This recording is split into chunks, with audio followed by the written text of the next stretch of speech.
साथियों, ओम नमः शिवाय। इस साल दशहरा का त्यौहार 24 अक्टूबर को मनाया जाएगा। अश्विन मास के शुक्ल पक्ष की 10वीं तिथि की शुरुआत 23 अक्टूबर की शाम 5:44 पर हो रही है और 24 अक्टूबर के दोपहर 3:14 तक विजयदशमी तिथि रहेगी। उदय तिथि के अनुसार 24 अक्टूबर को ही दशहरा मनाया जाएगा।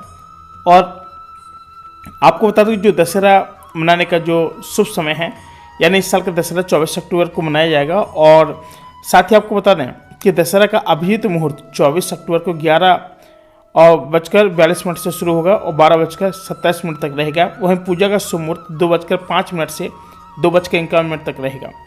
24 अक्टूबर को दोपहर 1:19 से 3:37 तक रहेगा। और यही दशहरा के दिन को 3 अमूर्त मुहूर्त में से एक मानते हैं, इसलिए इस दिन शुभ रहता है। अब आपको बताएंगे कि जो दशहरा है वो क्यों मनाया जाता है। बता दें कि दशहरा के इस पर्व को विजयदशमी भी कहा जाता है। इसे जश्न का त्यौहार भी कहते हैं। आज के वक्त में यह बुराई पर अच्छाई की जीत का प्रतीक है।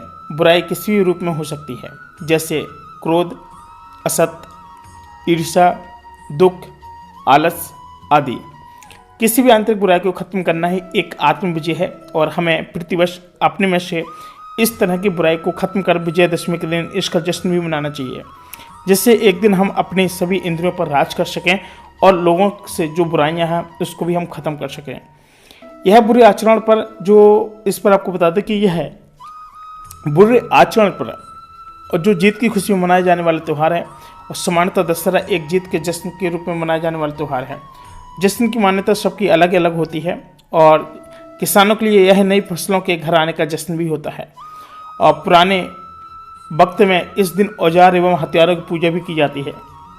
जैसे आपके घर में काफ़ी सारे हथियार हैं, औजार हैं, काफ़ी सारी चीज़ें रखी हुई हैं, तो इस दिन क्या करते हैं कि इस जो भी चीज़ें होती हैं, जैसे हमारी कई सारी चीज़ें, जैसे तलवार हो गई है, कुल्हाड़ी हो गई है, और घर में कुछ ऐसी तराजू हो गई है, जो ऐसी पूजा जिससे आपका खर्चा चलता हो, घर की तो पूरी पूजा की जाती है।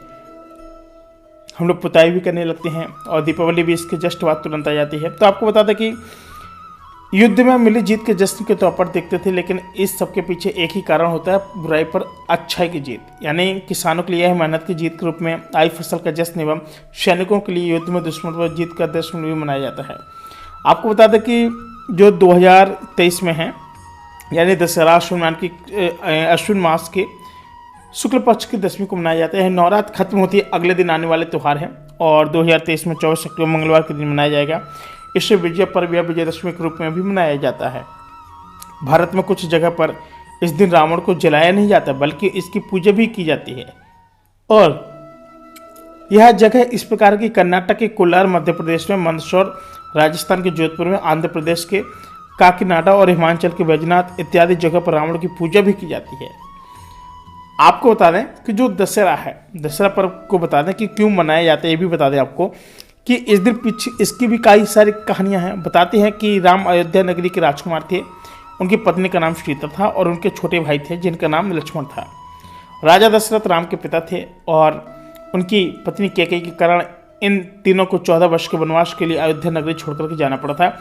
उसी वनवास काल के दौरान रावण ने सीता का अपहरण कर लिया था। रावण चतुर्वेदी को, यानी चतुर्वेदी का बहुत ज़्यादा ज्ञाता महाबलिशाली राजा भी था और जिसकी सोने की लंका भी थी, और लेकिन उसमें अपार अहंकार भी था और वो महान शिव भक्त था और खुद को भगवान विष्णु का दुश्मन बताता था। अब देखिए, मतलब वो बहुत महान शिव भक्त भी थे और खुद को भगवान विष्णु का दुश्मन बताते थे। और वास्तव में रावण के पिता विसर्वा एक ब्राह्मण थे और माता राक्षस कुल की थी, इसलिए रावण में एक ब्राह्मण के समान ज्ञान था और एक राक्षस के समान शक्ति, और इन्हीं दो बातों का रावण में अहंकार था, जिसे खत्म करने के लिए भगवान विष्णु ने राम अवतार लिए और राम ने अपनी सीता को वापस लाने के लिए रावण से युद्ध किया, जिसमें वानर सेना एवं हनुमान जी ने राम का साथ दिया। इस युद्ध के रावण के छोटे भाई विभीषण ने भी भगवान राम का साथ दिया और अंत में भगवान राम ने रावण को मारकर उसका जो घमंड था उसको भी नाश कर दिया। इसी विजय के रूप में हम लोग विजयदशमी भी मनाते हैं। अब आपको बता दें कि आपको इस विजयदशमी पर बहुत ढेर सारी खुशियां मनानी है और जो भी आपके काफ़ी सारे पुराने रिश्ते किसी से जैसे बुराइयां हैं उस पर आपको उसको ख़त्म करना है और फिर से गले लगना है। साथियों हम मिलते हैं एक और नए वीडियो में, तब तक के लिए जय श्री कृष्ण, राधे राधे।